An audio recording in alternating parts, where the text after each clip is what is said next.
Salmo de número 104, hoje é dia de a gente finalizar esse salmo.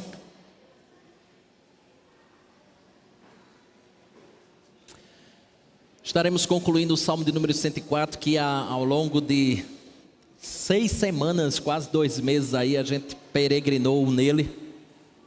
Atravessou esse belo salmo e sem dúvida alguma nós aprendemos muito sobre ele.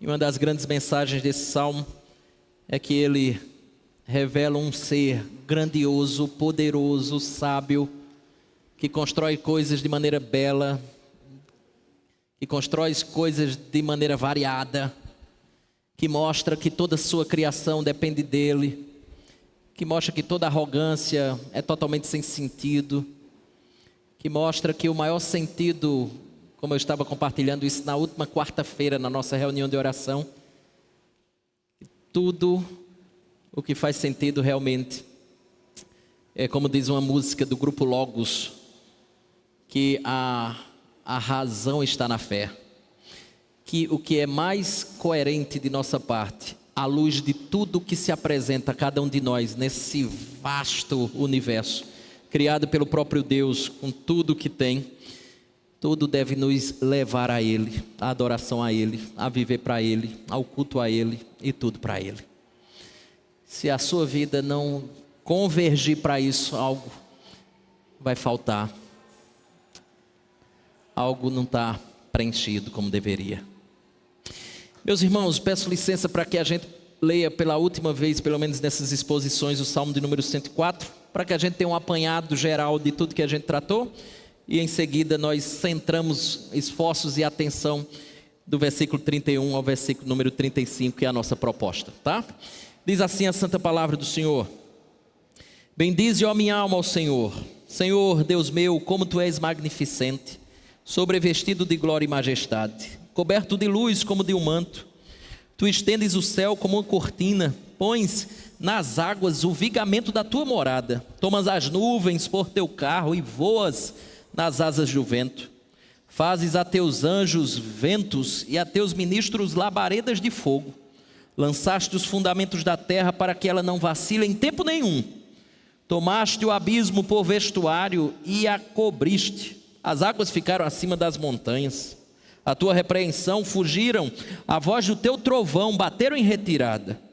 Elevaram-se os montes, desceram os vales, até o lugar que lhes havias preparado. Puseste as águas divisa que não ultrapassarão, para que não tornem a cobrir a terra. Tu fazes rebentar fontes no vale, cujas águas correm entre os montes. Dão de beber a todos os animais do campo. Os jumentos selvagens matam a sua sede. Junto delas tem as aves do céu o seu pouso, e por entre a ramagem desferem o seu canto. Do alto de Tua morada regas os montes, a terra farta-se do fruto de Tuas obras. Fazes crescer a relva para os animais e as plantas para o serviço do homem, de sorte que da terra tira o seu pão, o vinho que alegra o coração do homem, o azeite que lhe dá brilho ao rosto e o alimento que lhe sustém as forças. Avigoram-se as árvores do Senhor e os cedros do Líbano que Ele plantou, em que as aves fazem seus ninhos. Quanto à cegonha, a sua casa é nos ciprestes.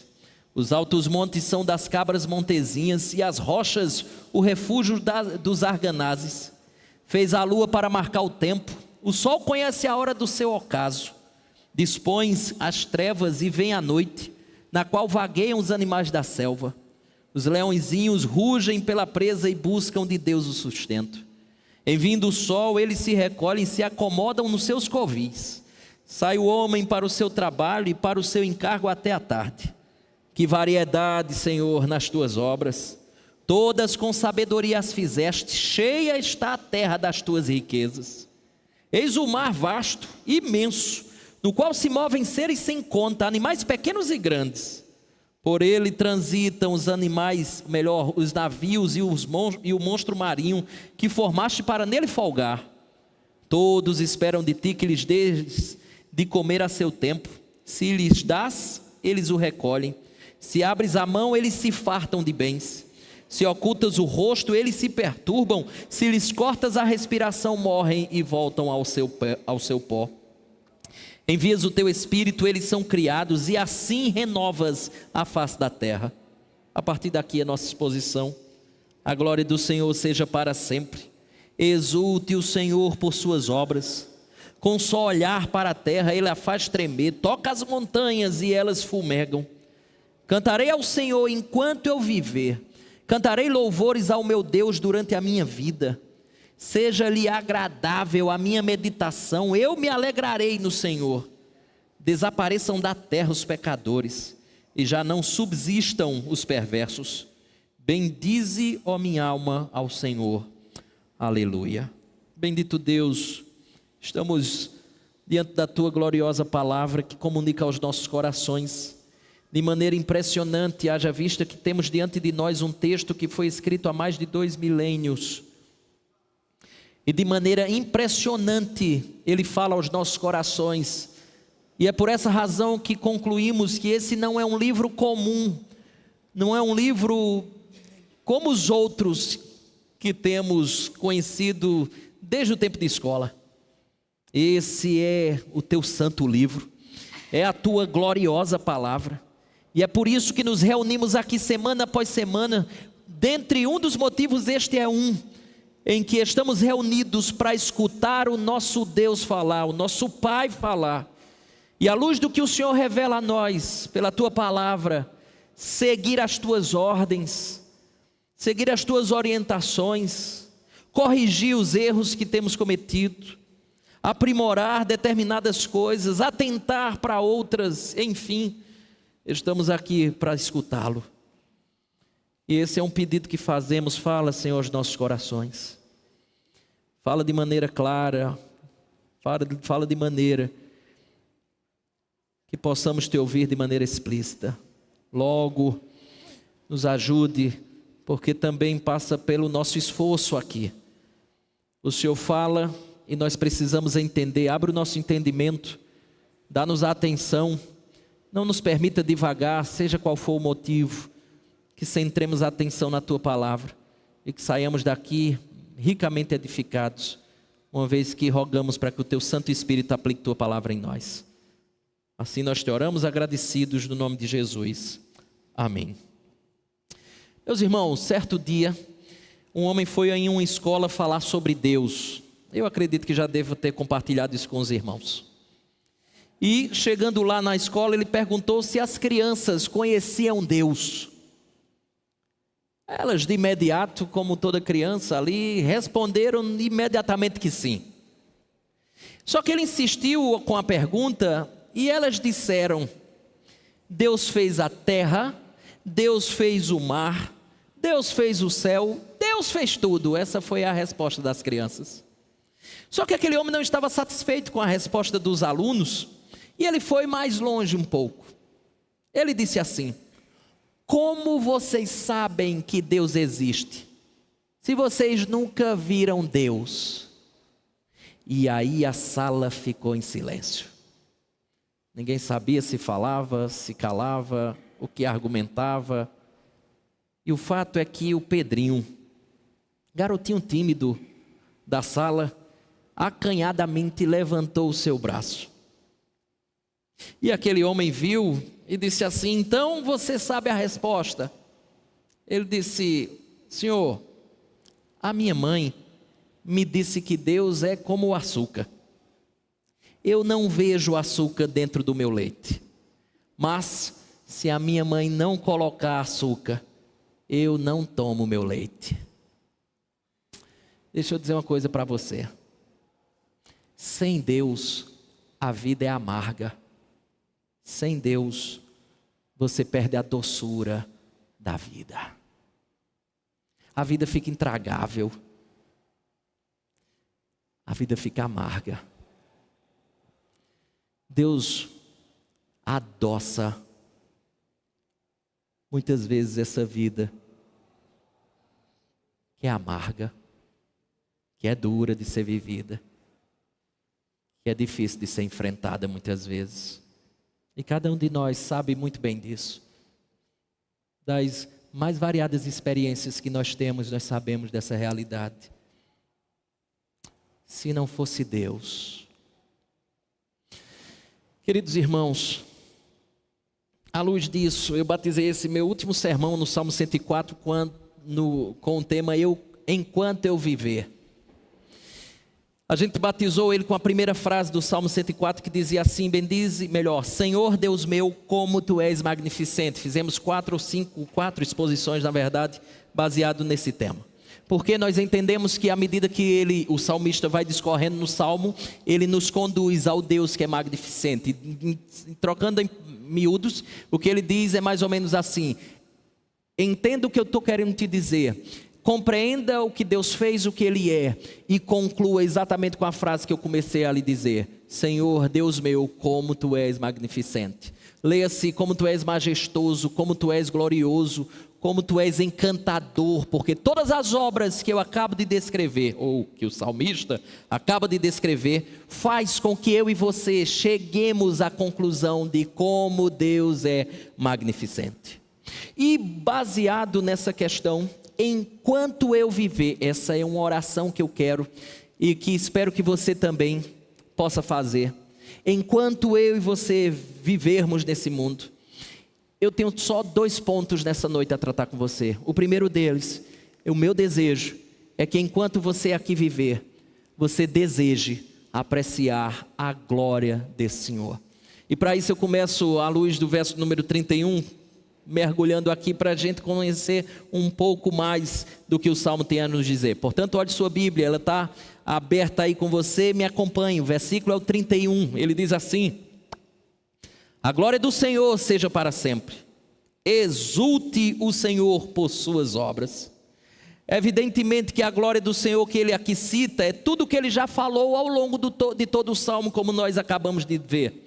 A glória do Senhor está explícita na criação, porque esse foi o grande argumento do salmista até então. Pois na criação Deus revela a sua sabedoria, porque toda a complexidade de um sistema, seja ele do corpo humano, seja ele de um planeta Terra, toda a complexidade da vida animal, das plantas, toda a beleza da natureza e todas as coisas que ele criou, isso vai apontando, exibindo a glória da sua sabedoria, exibindo a glória do seu poder, exibindo a sua grandeza. Deus, por meio da criação, ele abre as cortinas da sua majestade, fazendo com que quando você enxergar as obras que ele fez, você possa entender quão majestoso é aquele que colocou beleza em todas essas coisas. Pois, como nós vimos, verso número 2, ele diz que tu estendes o céu como uma cortina, como se fosse bem simples para Deus escancarar, abrir os céus, estender essa cortina azul que nós todos os dias enxergamos quando olhamos para o alto.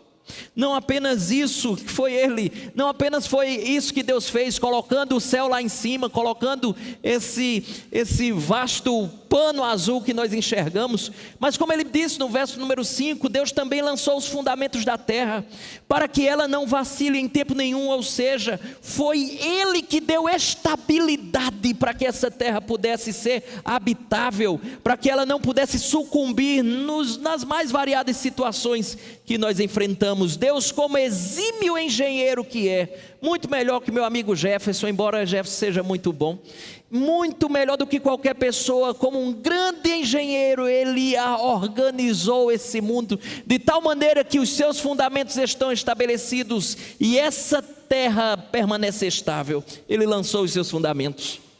Quando olhamos no verso número 9, o texto nos disse que ele pôs as águas divisa que não ultrapassarão, para que não tornem a cobrir a terra. Ou seja, nós já vimos em outras exposições, exatamente aqui no Salmo 104, que Deus colocou limites no mar e disse: até aqui você virá.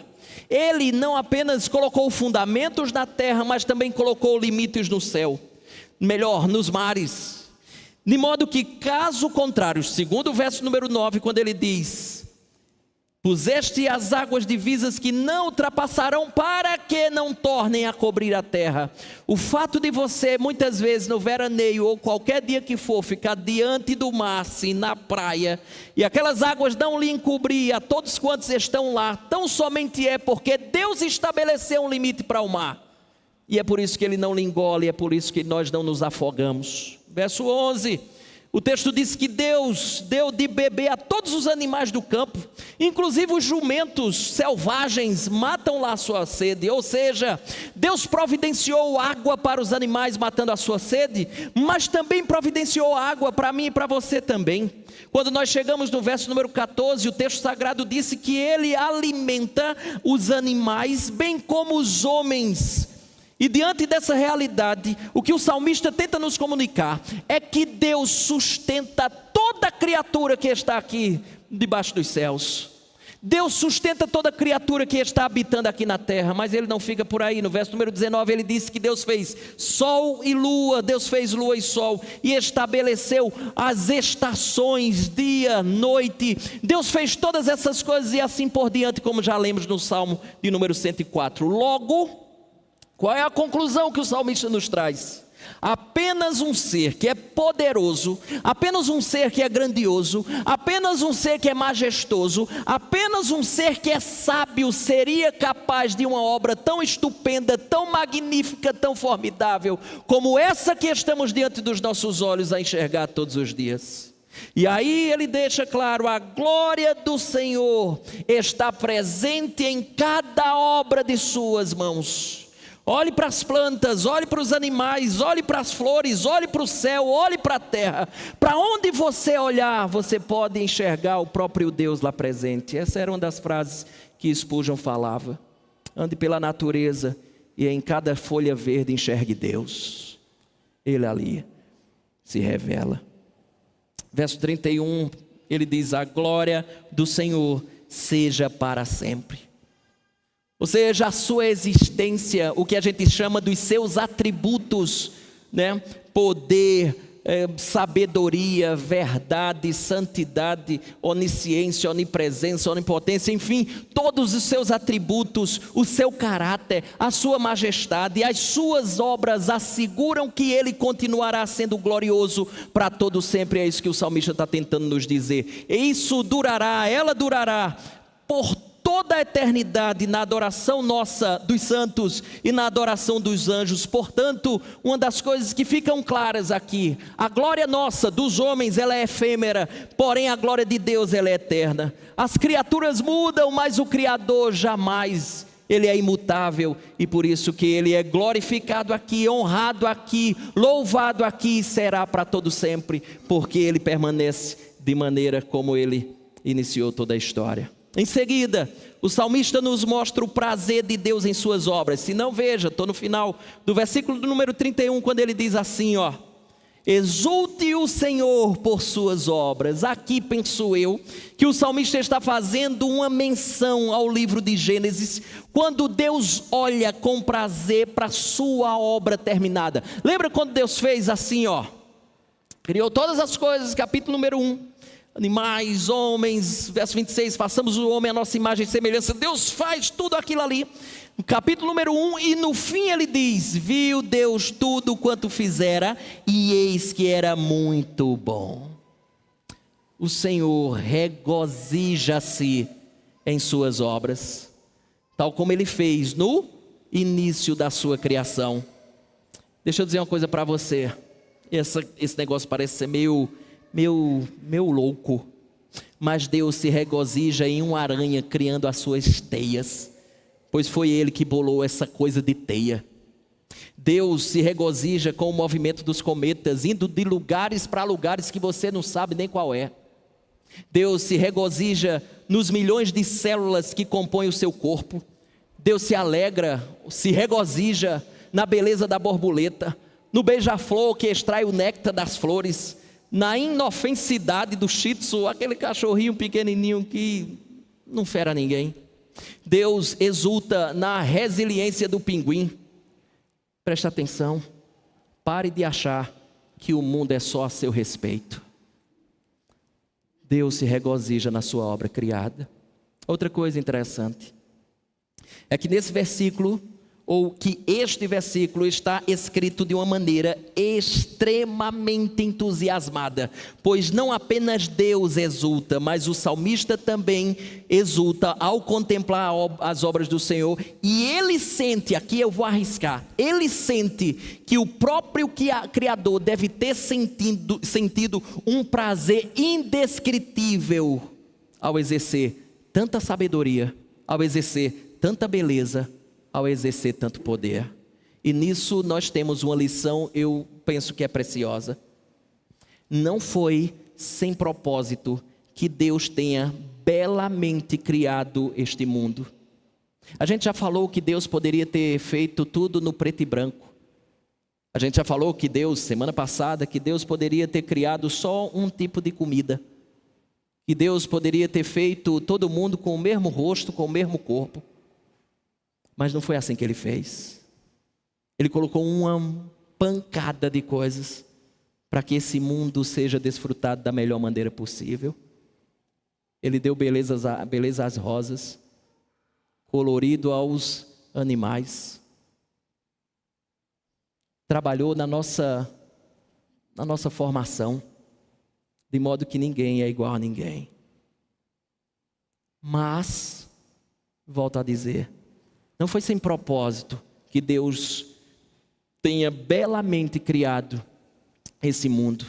Eu penso que o seu propósito era para que nós não fôssemos meros espectadores desta grandiosa e admirável obra de arte que Ele fez, mas que nós, eu, você, rendêssemos louvor a Ele, como se fosse uma justa recompensa que nós poderíamos dar por tudo aquilo que Ele fez. Ele não quer só que você admire a criação, Ele quer que você o louve pela criação, como se o recompensasse por tudo aquilo que Ele formou diante dos nossos olhos. Me permito usar um exemplo bem pobre, mas eu quero usar e acho que nos ajuda.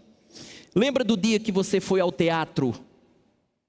Você foi talvez a um circo e assistiu aquele belo espetáculo, presenciou uma linda apresentação.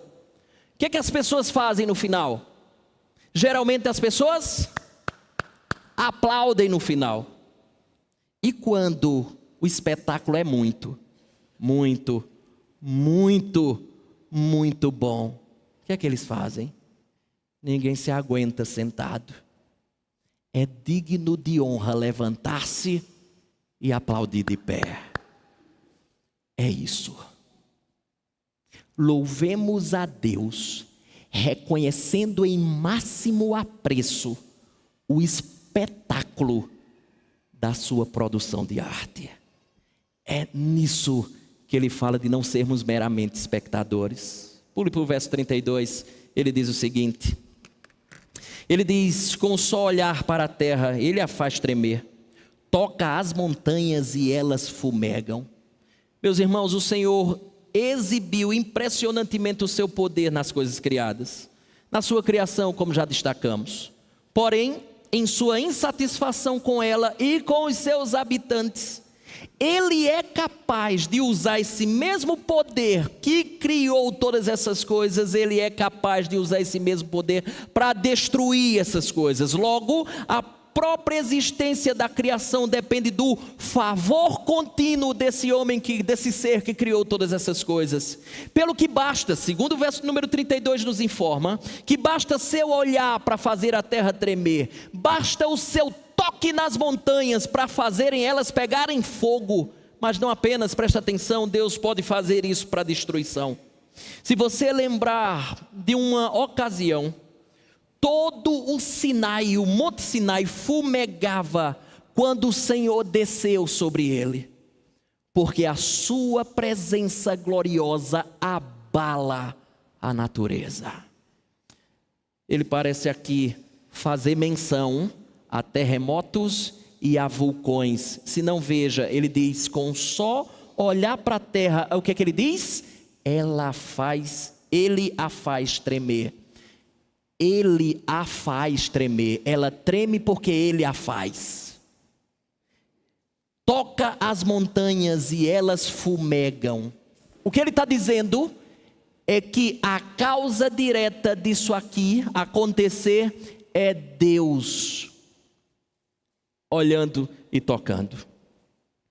Portanto, podemos aqui ter exatamente uma causa direta em algumas situações para tais eventos, e esta seria o próprio Deus.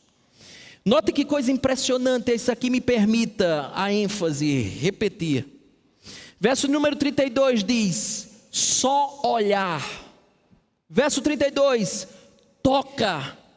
Ou seja, apenas um olhar é capaz de fazer a montanha, os montes tremerem. Somente um toque faz as montanhas pegarem fogo. O que é que isso me ensina a você? O que isso comunica ao nosso coração? Saber que quando Deus simplesmente, como está dizendo aqui, só olhar para a terra ela é capaz de tremer. Tocar nas montanhas elas podem pegar fogo. O que é que isso pode estar nos comunicando? E eu penso que é algo fundamental, importantíssimo, que nós perdemos o temor ao longo de muito tempo. Nós aprendemos com isso aqui o que o autor aos Hebreus nos falou já há muito tempo. Ele nos diz, horrível coisa é cair nas mãos do Deus vivo. Estes são os terríveis efeitos do poder e do juízo de Deus. Portanto, se um olhar irado e um mero toque tem esse efeito que o salmista aqui está nos dizendo, qual será o peso da sua pesada mão sobre os pecadores que não têm Cristo no fim da história? Daqueles que não se arrependeram dos seus pecados e depositaram a sua confiança em Cristo para a sua salvação. Um dia todos nós prestaremos contas diante de Deus e Ele haverá de julgar-nos. Se você não foi julgado em Cristo, você será julgado para condenação. E é esse ser aqui que tão somente olhou para a terra e ela tremeu. Quem subsistirá diante da intensidade da ira do Cordeiro? Quem ousará desafiar a ele? Porque quando nós escutamos, por exemplo, trovões, nós já trememos da base. Será que você se julga mais forte que a terra? Será que você se considera mais forte que as montanhas? Ai daqueles que provocam ou que provocarem a Deus a sua desaprovação. A Escritura deixa claro que eles perecerão eternamente com o toque da sua mão. É só o toque para causar grandes estragos. Oh, irmãos, a gente perdeu o senso e o temor, muitas vezes, do Deus eterno. E parece que Ele, óbvio, de propósito, nos chacoalha, nos faz tremer, coloca fogo, para ver se a gente consegue voltar a ter temor a Ele. Mas me permita avançar. Enquanto eu viver, eu desejo demais desfrutar e apreciar a glória desse Deus, louvá-lo por tudo que Ele é e faz. Segundo ponto, verso 33 a 35, enquanto eu viver, eu louvarei, meditarei, me alegrarei no Senhor. Essa é a frase que para mim resume esses versículos 33 a 35. Ele diz assim: cantarei ao Senhor enquanto eu viver, cantarei louvores ao meu Deus durante a minha vida. Pega essa expressão primeira aí. Ele diz assim: cantarei ao Senhor enquanto eu viver. Leia-se toda a minha vida. Ou literalmente ele diz assim, não sei se é a sua tradução, eu não achei, mas ao pé da letra a tradução poderia ficar mais ou menos assim: cantarei ao Senhor em todas as fases da minha vida. É uma tradução muito interessante. Sabe por quê? Porque Deus, Ele é digno de nosso louvor, Deus é digno de nosso apreço, Deus é digno de nossa adoração, Deus é digno do nosso culto em todas as fases da nossa vida. Por isso eu queria extrair essa lição com você. Lição de número 1 é dizer para você: louve o Senhor independente das circunstâncias. Deus é digno do nosso louvor, da nossa adoração, do nosso culto em todas as fases da nossa vida. Não tem uma fase da sua vida, nem tampouco da minha, que Deus não é digno de receber o nosso louvor e a nossa adoração. cultue o Senhor. Qualquer fase de sua vida é propícia para essa tarefa de adoração a Deus. Aqui no futuro, o salmista continuaria a louvar o nome do Senhor, pois se trata de uma tarefa infindável para aqueles que de fato conhecem esse Deus verdadeiro. E eu penso que ele aqui faz quase que um voto, ele faz quase que um juramento aqui. Ele está dizendo: Senhor, enquanto eu tiver vida, eu louvarei o Senhor. Esse é o propósito da minha vida. Todas as fases da minha existência, o propósito dela será para te louvar, Senhor. Ele enfatiza a parte B, se não vejamos, parte B do verso 33, ele diz: cantarei louvores ao meu Deus durante a minha vida. Essa é uma das expressões lindas em toda a Bíblia e nos Salmos, a expressão meu Deus. Você entende o que era compreendido antigamente das divindades, seja egípcias, sejam gregas? Elas eram vistas como distantes dos seus adoradores. Elas não tinham relacionamento pessoal. Quando o salmista diz assim, Deus meu, ele está dizendo assim: vistes a lua, ok, vistes o sol, vistes os mares. Percebeu que ele tem limites e não ultrapassam? Ok, vistes os jumentos selvagens. Percebeu as águas nas quais eles matam a sua sede? Opa, você percebeu o mar e a quantidade de vida que tem lá no mar? Mas você percebeu, diante de tudo que os seus olhos enxergam, a variedade, verso 24, da criação de Deus? Você percebeu que Ele é quem dá vida, respiração e tudo mais? Você viu que todos esperam dEle, que lhes dê de comer ao seu tempo? Quando lhe dá, os homens recolhem. Quando Deus abre as mãos, eles se fartam de bem. Mas quando Deus vira o rosto, eles ficam perturbados. E se Deus corta a respiração, eles logo voltam ao pó.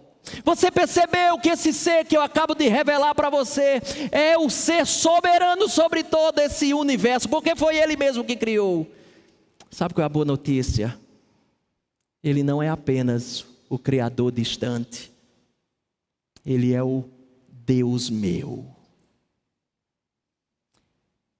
Ele é nosso. Ele se relaciona conosco. Ele não está lá. Até está, mas está cá. Ele é Deus meu, tão extraordinário, que aqui nós temos uma pequena amostra da grandeza desse Deus.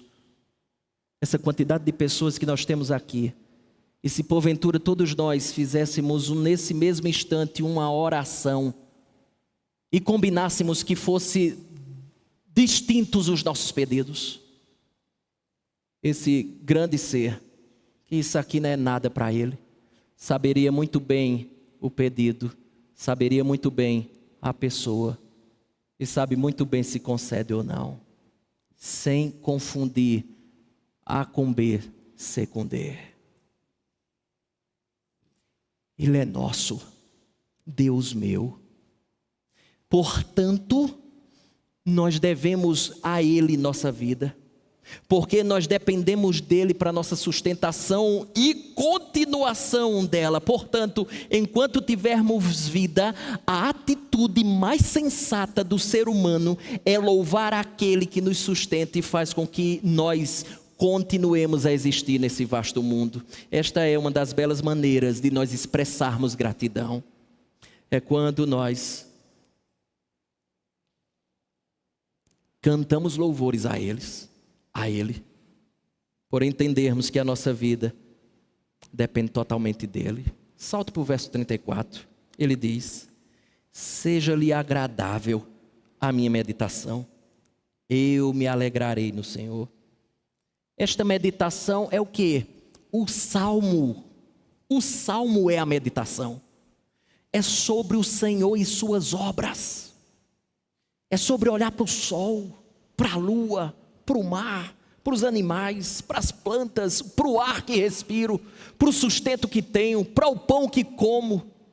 É olhar para todas essas coisas e meditar sobre elas e dizer: muito obrigado, Senhor, por cada uma que o Senhor nos concede, porque o Senhor não tem obrigação alguma, o Senhor nos deu.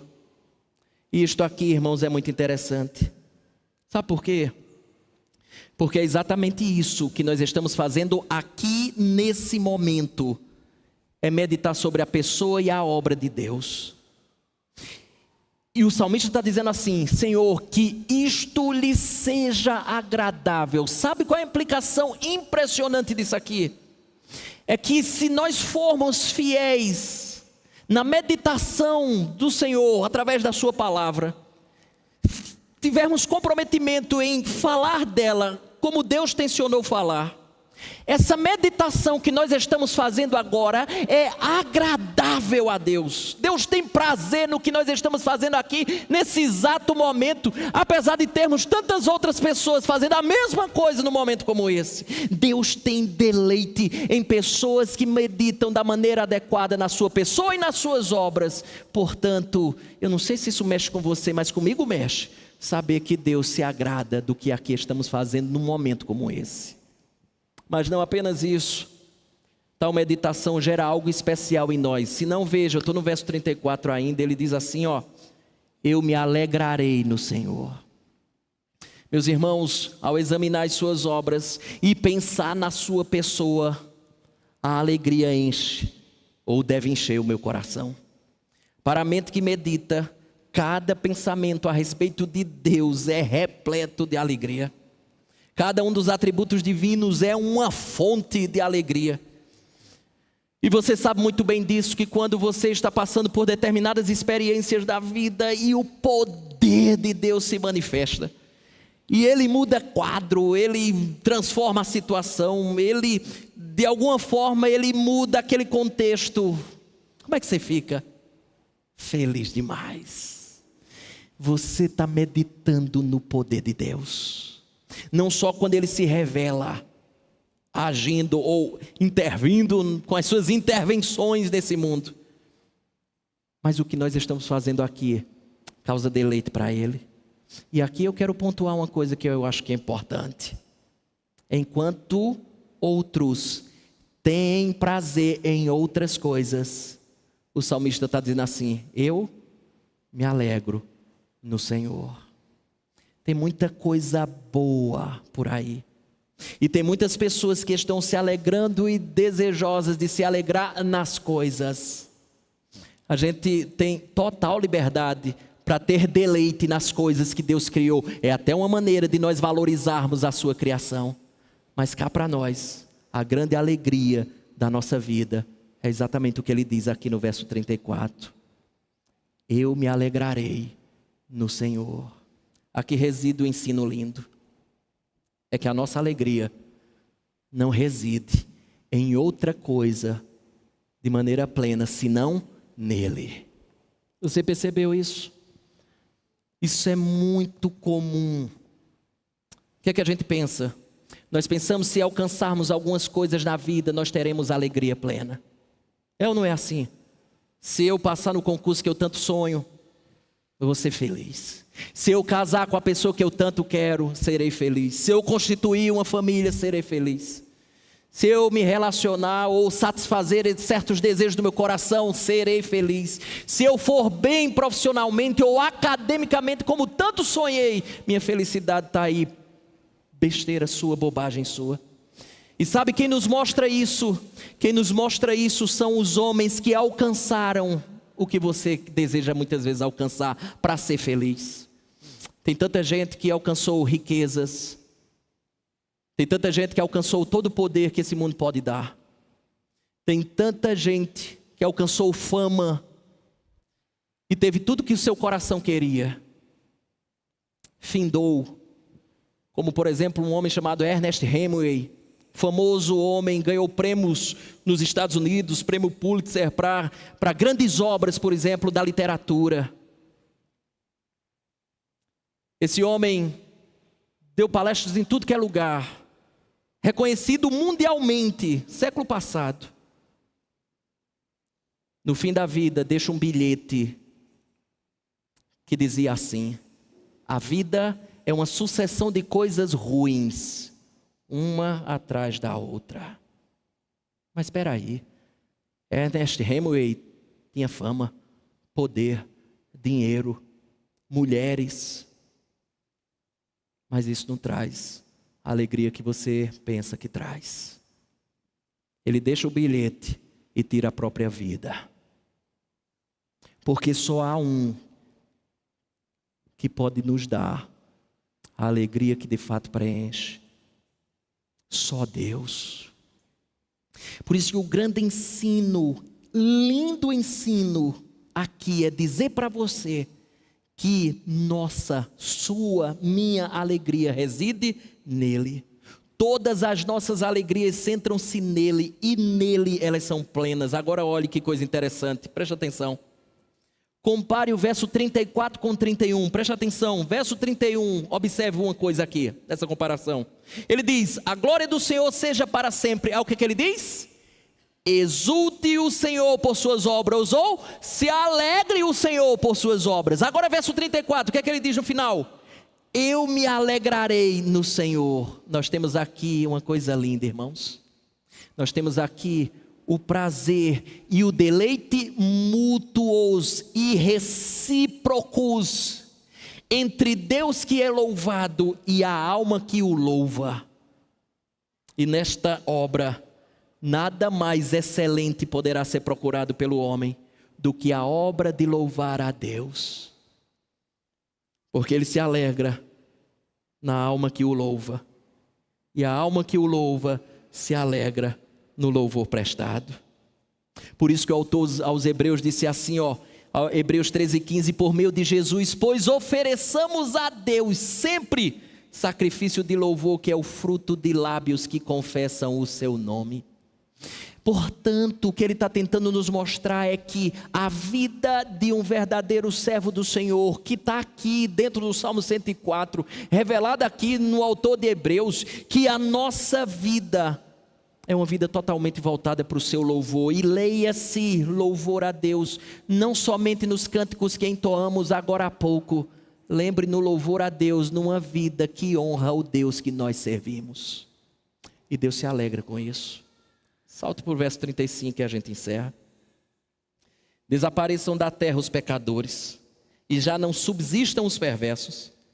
Bendize a minha alma ao Senhor. Aleluia. Esta imprecação que nós temos aqui, ou seja, desejo expresso de que algo de mal aconteça a um ser, uma praga, uma maldição aqui talvez. Ela tem relação com a última parte do versículo número 31. Verso 31, lembra o que diz? Alegre-se o Senhor em suas obras. Só que, presta atenção, à medida que os ímpios infectam esse mundo com as suas corrupções, com as suas sujeiras, sendo assim ofensivos a Deus, porque eles desfiguram, eles desvirtuam a criação divina, a consequência é que Deus tem menos alegria com a sua própria criação do que ele teria se seguíssemos aquilo que ele realmente estabeleceu para cada um de nós. Deus fez tudo que vimos em todo o Salmo, a saber, ele nos sustenta dando água, verso 11. Ele nos dá alimento, verso 14. A beleza, variedade da criação, verso 24. Sol e lua para as estações e dias. Ar para respirar, verso 27. Contudo, diante de tanta bondade, diante de tanta graça, diante de tanta misericórdia da parte de Deus, o que é que os homens fazem? Os homens não lhe dão graças nem louvores. Você já parou para ver como é que é a sua semana? Você já parou para ver como é o seu mês? Você já parou para ver quanto tempo é gasto em gratidão a Deus, em culto a Deus, em louvor a Deus, por aquilo que Ele é, por aquilo que Ele fez? Porque isso deveria ser algo que consumisse o nosso coração, deveria consumir a nossa vida, permear os nossos dias, permear a nossa semana, ter a agenda marcada com o Senhor. Por quê? Porque Ele é digno de toda a nossa gratidão, de todo o nosso louvor. Mas os homens não lhe prestam louvores, Os homens não reconhecem a sua grandeza, pelo contrário, os homens se rebelam contra ele, os homens quebram as suas leis, os homens chegam a ponto de desafiar o Criador. Assim sendo, desapareçam os ímpios. Essa é a fala do salmista. O salmista apenas pede que em todo o reino de Deus não permaneça sequer um único traidor rebelde, que não vive com esse propósito no coração. Ele pede isto, sabe por quê? Porque em toda a criação, isso aqui é uma das coisas mais fortes que eu aprendi nesse salmo. Em toda a criação, sabe qual é a parte que destoa? Sabe qual é a parte que não está encaixando? O homem. Veja, não são os tubarões que estão destoando, não é o leão ou o tigre, são os pecadores, a parte rebelde contra Deus. Outra coisa que podemos extrair desse salmo é o desprezo, a falta de cuidado com a natureza. Parece que o meu discurso agora vai ser de um ativista ambiental, mas olha que coisa interessante. Pense bem, o resgate de Cristo envolve esse mundo aqui criado. Enquanto Ele não faz esse novo mundo, o povo do Senhor precisa demonstrar esse cuidado em todo esse universo que Ele criou. Salmo 104. Olha que coisa interessante, eu achei esse provérbio, não lembrava de ter lido ele alguma vez. Mas veja o que diz Provérbios 12:10. Olha o que diz: o justo atenta para a vida dos seus animais, mas o coração dos perversos é cruel. É interessante, né? Porque as pessoas falam de direito dos animais, surgiu agora. Olha que coisa interessante. Provérbios, gente. Pois se o homem é justo, ele cuida das necessidades do seu animal. Cruel é o homem perverso, que não pertence a Deus. Se o meu Senhor, o nosso Cristo, está redimindo ou redimirá esse cosmos, isto deve ser demonstrado em todas as esferas da vida. Por outro lado, eu sei que você agora teve a atenção roubada, mas volto para cá. Os que se opõem a Deus e lutam contra Ele, essa é a verdade no que tange a tais pessoas, eles desaparecerão. Eu penso que o salmista deve ter tido alguma experiência desagradável com os ímpios relacionadas com a criação, e ele trouxe aqui para o verso 35. Só há uma ocasião em que isso vai acontecer, é no retorno de Jesus. Os ímpios desaparecerão. Estávamos conversando, inclusive ontem, Diego estava até lá, a gente conversando sobre esse falso ensino que tem sido amplamente divulgado por falsos mestres, de falar que não existe mais perdição eterna, inferno. Porque veja, o texto está dizendo que eles desaparecerão. O que o texto está nos dizendo é que eles desaparecerão desse planeta Terra, de desfrutar das bênçãos de Deus, da comunhão de Deus, mas o fim da história deles é perdição eterna. É lago de fogo e enxofre, esses são os termos. É inferno. Eu penso que 3 sentenças nos ajudam a refletir sobre essa questão, e eu trago a lição de número 2. Primeira sentença: aqueles que não louvam a Deus não são adequados para estar nessa terra. Segunda sentença: e muito menos são adequados para estar no céu. Terceiro lugar: aqueles que louvam a Deus são adequados tanto para a terra como para o céu.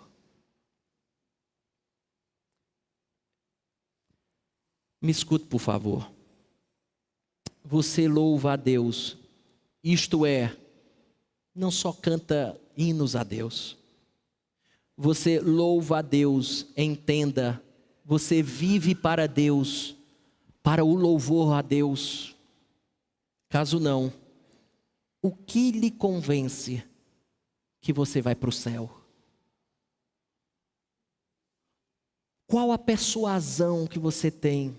qual é a justificativa em que você encontra que o céu será o seu lugar? Se na terra essa não foi a realidade de sua vida. Mas escute, as respostas dos homens a um Deus tão espetacular revelado no Salmo 104 é, final do verso 35, me acompanha, ele diz: bendize, ó minha alma, ao Senhor. Aleluia. E se você percebeu, o salmista repete as primeiras palavras do Salmo. O verso 1 diz: bendize, ó minha alma, ao Senhor. Por que elas são repetidas? Deixa eu pelo menos arriscar numa coisa aqui, eu acho que é interessante. Elas são aqui repetidas como para indicar que o fim dos homens de Deus será como seu começo. Louvam do início ao fim de suas vidas a Deus. Do início ao fim. Essa é a realidade dos homens de Deus. Seja o que for que os pecadores do verso 35 façam, a minha alma tem um compromisso, a minha alma tem um voto. Seja minha alma fiel à sua tarefa, seja minha alma fiel ao seu chamado. O seu chamado é: bendiga ao seu Senhor. Porque o silêncio dos ímpios não pode nos silenciar. E sem dúvidas, que devemos bendizer aquele que jamais, em nenhuma ocasião, deixa de estar conosco. Me permita concluir dizendo o seguinte: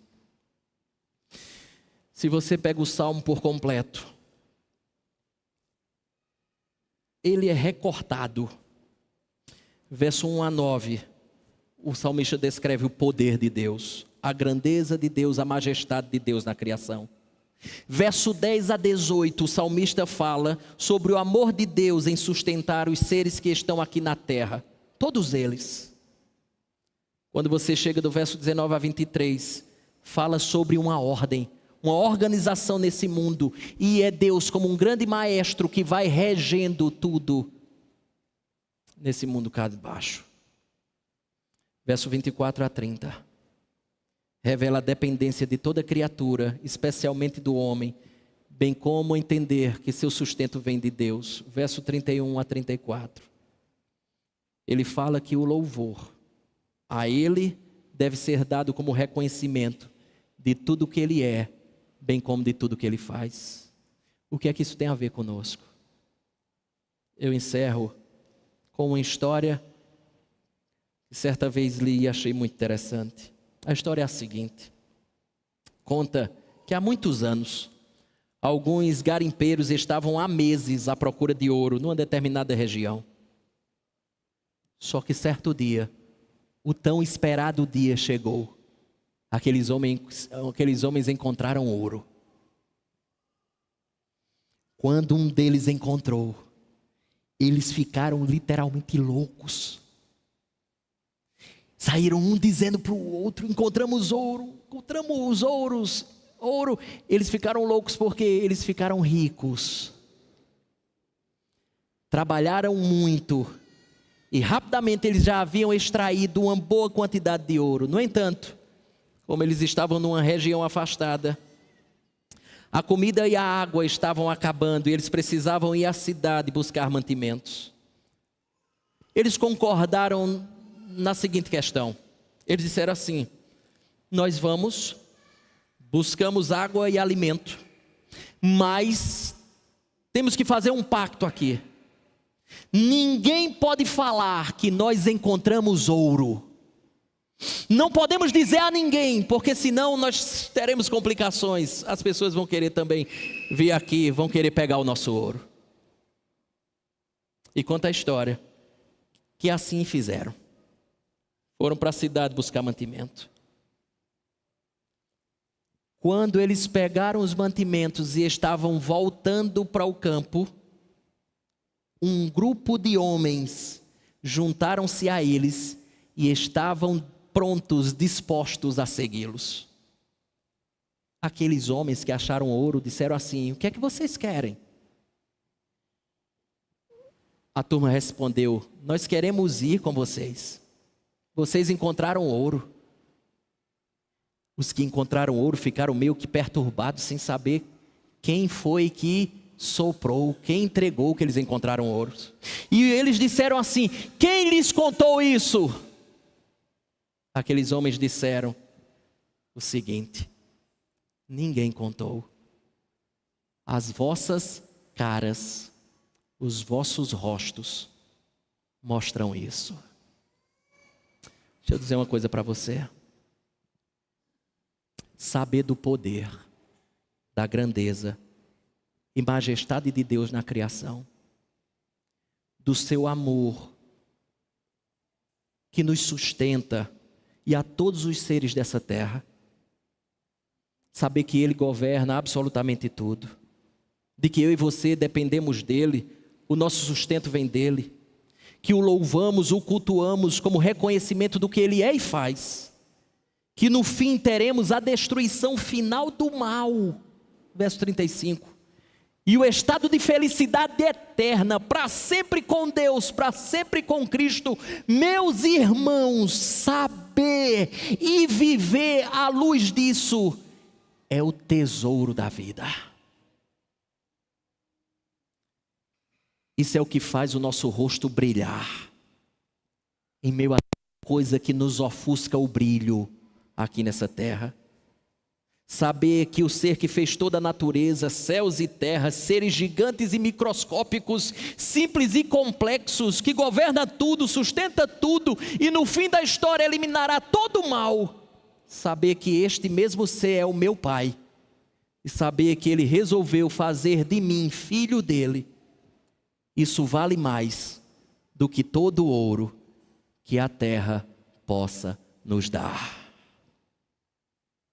E fim das minhas palavras, como certa vez disse o teólogo inglês do século 17, John Flavel. John Flavel certa vez disse assim: Deus se relaciona conosco como pai e amigo, ainda que Ele não dissesse mais nada, só isso já nos dá verdadeira segurança. Certa vez, famoso Agostinho disse: se estivesses peregrinando longe de teu pai, um simples homem seria infeliz. Peregrinas longe do Senhor e serás feliz. Me permita dizer minhas últimas palavras. Enquanto eu viver, enquanto você viver, não pense diferente. A grande alegria, o grande tesouro, a joia rara, o ouro precioso, é exatamente você viver para apreciar a glória do Senhor, louvá-lo, meditar e se alegrar nele, sabendo e rogando eu, para que você não apenas saiba, mas viva para isso, porque esta é a grande riqueza da vida. Não troque essa verdade, essa riqueza, por nenhuma coisa barata que esse mundo quer lhe oferecer, prometendo felicidade plena, quando tão somente preenche rápidos segundos dessa vida tão rápida, quando o nosso Deus promete alegria plena para todo sempre. Baixe sua cabeça, oremos ao Senhor, agradeçamos ao Senhor, nos alegremos no Senhor. Bendito Deus, louvado seja o teu nome, Senhor. Nós te louvamos por não apenas saber dessas verdades, mas ser instigado pelo Senhor para viver por essas verdades. Tu és o nosso verdadeiro tesouro. Tu és o nosso bem mais precioso. Tu és a nossa joia de grande valor. Mas todas essas palavras, apesar de bonitas, apesar de cheias de significado, às vezes elas não se harmonizam com a minha segunda, terça-feira, com a minha quarta e quinta. Porque às vezes, Senhor, o louvor a Ti passa largo do meu dia a dia. Porque, Senhor, às vezes, a minha vida de honra ao Senhor está bem distante do que é o que as minhas palavras falam. E entendendo que o Senhor nos tem como filhos, nos trouxe aqui nessa noite para nos chamar a atenção dessa preciosa verdade. Só Tu, como disse o apóstolo, só Tu, Senhor. Para onde iremos, se só Tu tens as palavras de vida eterna? Para onde iremos nós? Buscar dinheiro? Para onde iremos nós? Buscar sucesso? Para onde iremos nós? Buscar poder?